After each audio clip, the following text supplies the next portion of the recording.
Okay, ito. Dami natin. Arigato gozaimasu. Saan dito? Nilampasan niya lang si Kimi. Napakagwapo naman ang bisita. Ay, oo nga. Pero guys, parang hindi lang naman si Kimi. Parang, Gwapo. oo nga, no? Ang gagaling. Ang bango ng Reggie. Lahat ng babae hinag niya, no? Oh, bakit niya ginanon si Kim? So, anong ginawa ni Jericho? Bakit siya ganito? Mabait pa. Parang wala yung pabango ko eh. Bakit ganon? Ba't ginanon niya si Kimi? Is that intentional? Pare, bati ka muna. Intentional ba yon? Dinanan niya. Dati kasi malamig. Isa pa nga. Ako ngayon dito. Ayan, no? 2 beses niya dinaanan si Kimi. Oh, ito muna. Dinaanan niya si Kimi. Sabi nag-uumapaw ang mga Humarap siya kay Ryan Bang. gwapo ngayon dito. Ayan, humarap siya kay Ryan Bang. Kay Jude. Dami natin. Inakap niya pa pati si yung jowa ni Meme Vice. Arigato gozaimasu. Baw ng baw sa kanya si Kimi. Oo nga, ba't ganon? Medyo may pagka baka daw pinagbawalan ni Janine. Oo, ano yun? Personal? I mean, trabaho to eh. They're live on a national TV. Showtime yan mga kachika. Live yan. Kung merong personal grudges si Janine, hindi dapat ina-applyan sa national TV because it's rude. 'Di ba? It's not, professional. Yung ginawa na to ni Eko, it's a bit disturbing kasi parang unfair naman to kay Kimi dahil wala naman siyang ginawang anything na nakakabastos, 'di ba? To paunin to. To Eko din. 'Di ba? Wala naman eh. Yung ginawa niya kasi is talagang trabaho. Okay, nasa trabaho siya, binati niya si Eko, ganun-ganun pa siya, 'di ba? Tapos yung dinedma? At kaya ganun. I'm a bit machika, hindi rin ako happy. Okay, dito sa napanood ko na to, hindi dapat ginawa ni Eko yun kay Kimi. Okay, that's my opinion. Dapat si Eko rito, mas matanda siya, he should have been more professional in handling this kind of cases, scenarios. Dapat binati niya si Kimi. Kung meron man hindi pagkakaunawaan si Janine or si Kimi, hindi niya dapat pinapakita yon on a live national TV. Konting konting composure.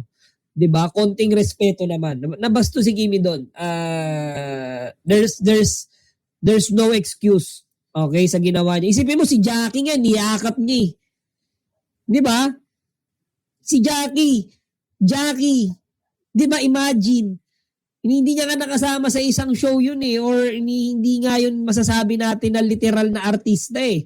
Si Jackie na dancer, hinag niya. Bineso-beso niya. Okay, Chang Ami. 'Di ba? Ba't ganun? 'Di ba? Okay lang, di niya hinag si Kim, di siya kawalan. Ba't sana sinagot niya ng maayos si Kim? Oo, kasi nagbaw si Kimi. Nakita niyo yung mata ni Kimi, nakatingin sa kanya, guys. Guys, nakatingin sa kanya si Kimi. Bisita na. Ayan nakatingin si Kimi.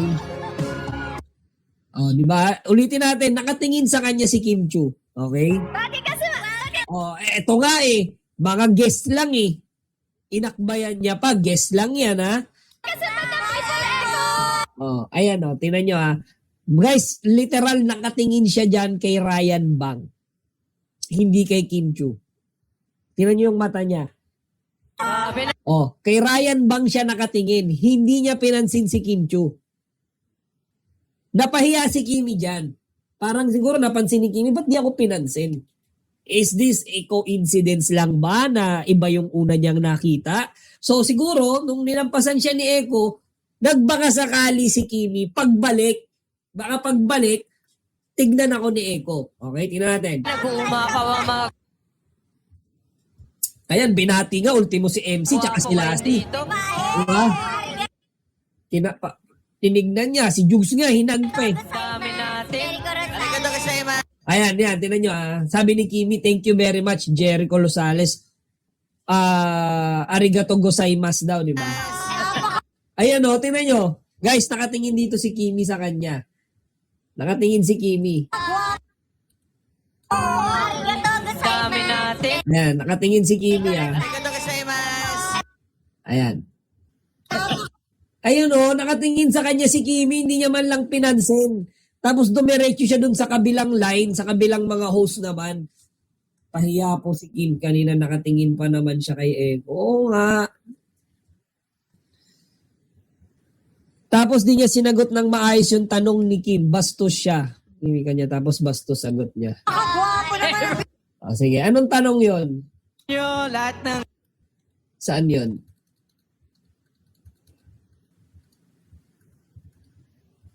Okay, tingnan natin ah. Nakita ko yun eh.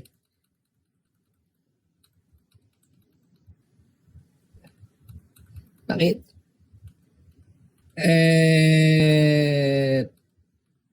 Eto.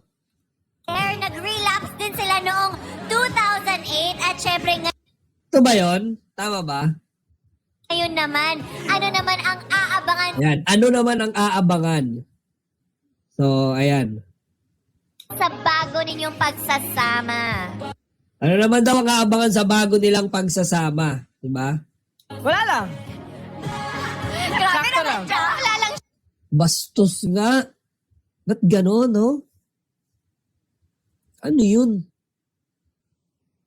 Grabe, napatulala ako. National TV ba to? Parang off-cam lang to ah. siya, no? Sakto lang. Wala lang yan. Parang 17 years lang kami since last. Wala lang. Diba? Hindi nakasagot si Kimi. Project namin Kaya nga together. naalata na naman yung edad natin. Tapos tingnan nyo mga kachika, look at this picture ah. Si Kimi yung kausap eh. Si Kimi yung nagtanong. So bakit si Ann yung pinalikan niya? Diba? In-address ni Kimi yung tanong kay Eko dahil siya yung guest eh. Diba? Si Eko, dapat sasagot siya kay Kimi. Kimi.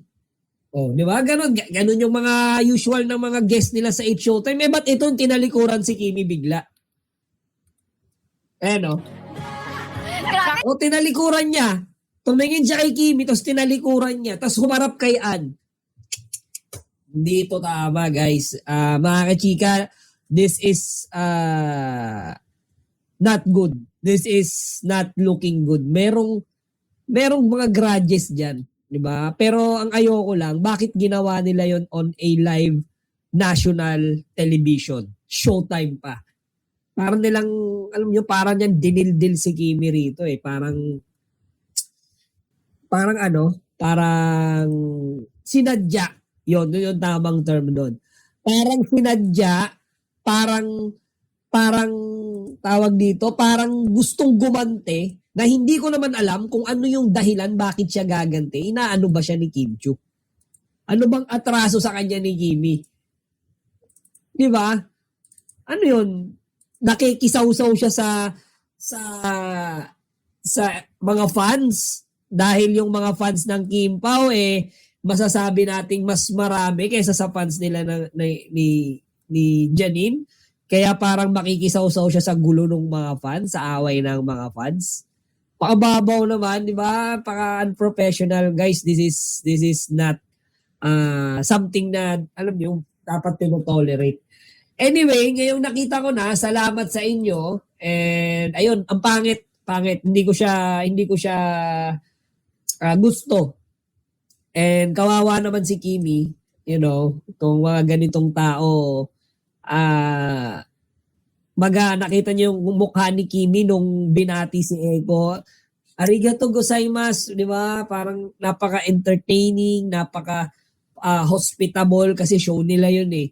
Tapos ginanoon. To si Eko, napaka-presko niya na parang tutusin, guess nga lang siya dun eh.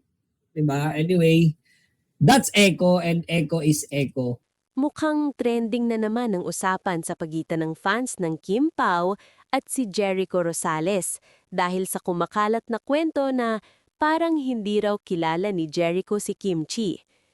Magandang lapatan ito ng maingat at balanseng reaksyon, lalo na't madalas kulang sa buong konteksto ang mga ganitong balita.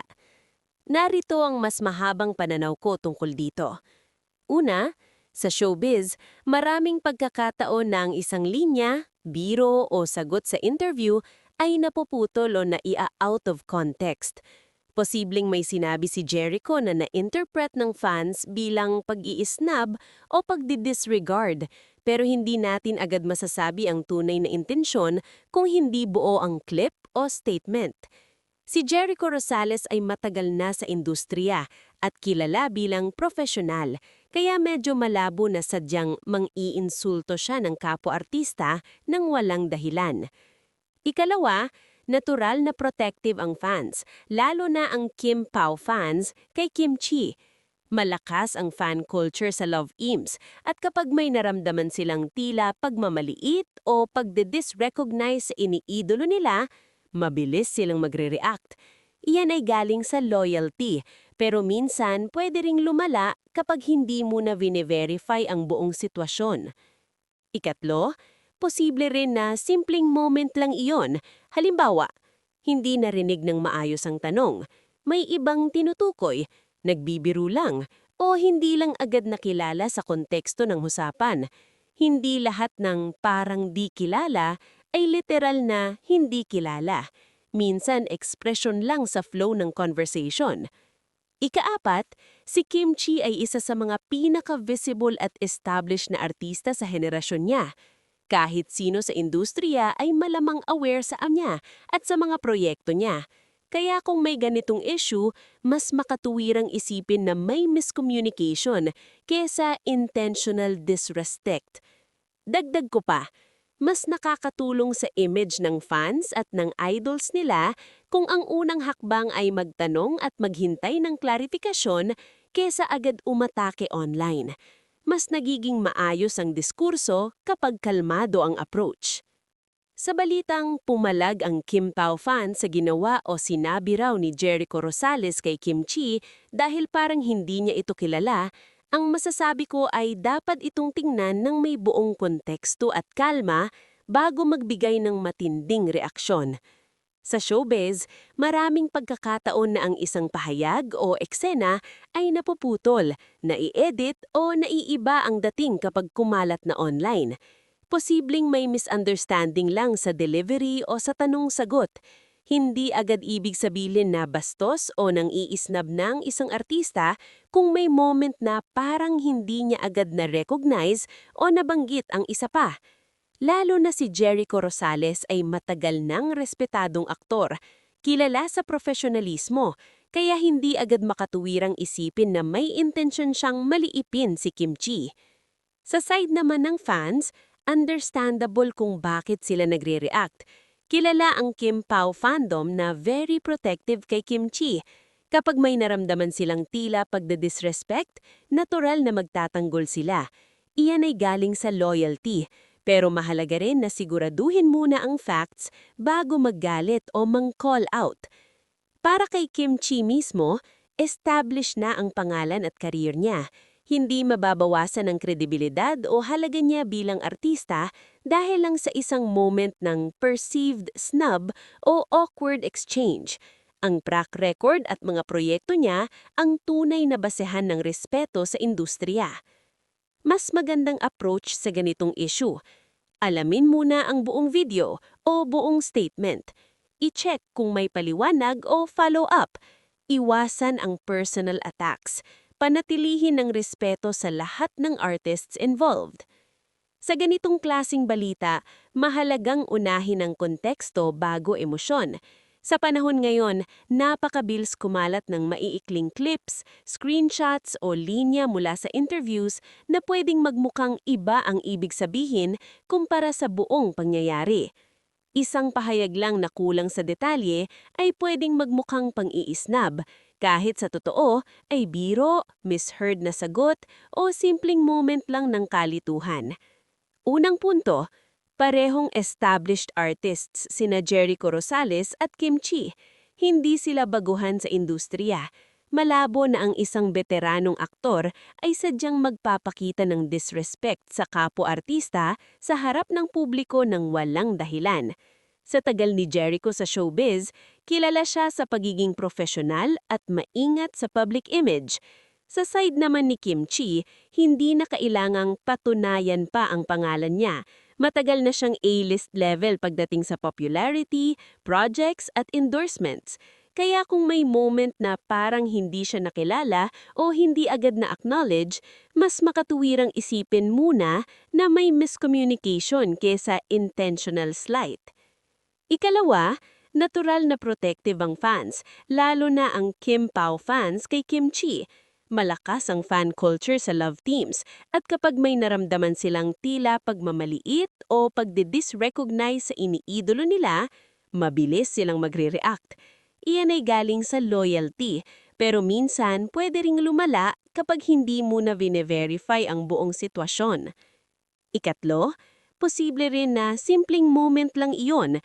Halimbawa, hindi narinig ng maayos ang tanong, may ibang tinutukoy, nagbibiro lang, o hindi lang agad nakilala sa konteksto ng usapan. Hindi lahat ng parang di kilala ay literal na hindi kilala. Minsan ekspresyon lang sa flow ng conversation. Ikaapat, si Kim Chi ay isa sa mga pinaka-visible at established na artista sa henerasyon niya. Kahit sino sa industriya ay malamang aware sa kanya at sa mga proyekto niya. Kaya kung may ganitong issue, mas makatuwirang isipin na may miscommunication kesa intentional disrespect.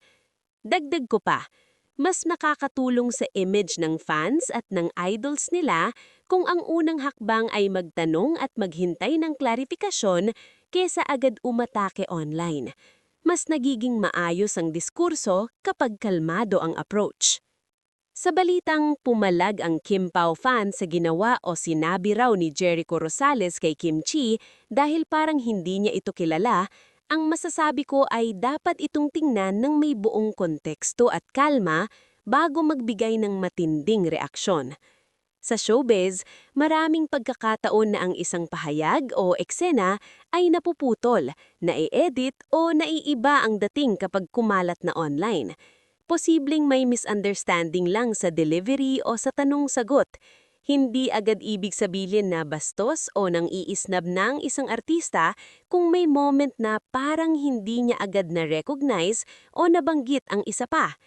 Lalo na si Jericho Rosales ay matagal nang respetadong aktor, kilala sa profesionalismo, kaya hindi agad makatuwirang isipin na may intensyon siyang maliipin si Kim Chi. Sa side naman ng fans, understandable kung bakit sila nagre-react. Kilala ang Kim Pao fandom na very protective kay Kim Chi. Kapag may naramdaman silang tila pagda-disrespect, natural na magtatanggol sila. Iyan ay galing sa loyalty. Pero mahalaga rin na siguraduhin muna ang facts bago maggalit o mang-call out. Para kay Kim Chi mismo, established na ang pangalan at career niya.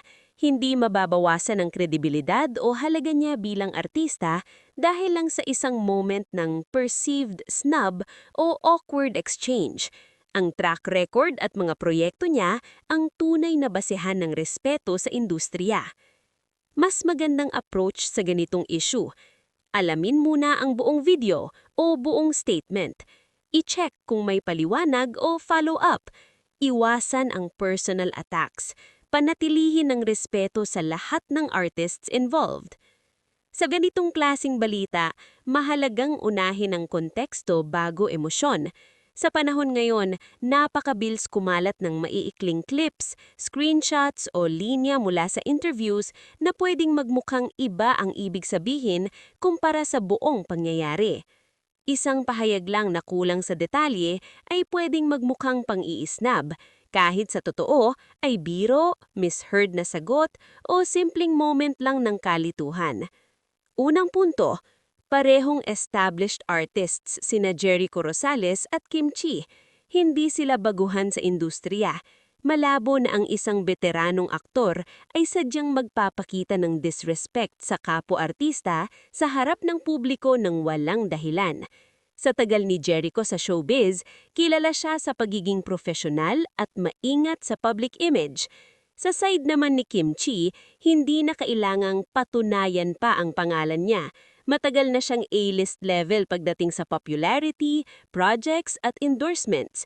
Kaya kung may moment na parang hindi siya nakilala o hindi agad na-acknowledge, mas makatuwirang isipin muna na may miscommunication kesa intentional slight. Ikalawa, natural na protective ang fans, lalo na ang Kim Pao fans kay Kim Chi.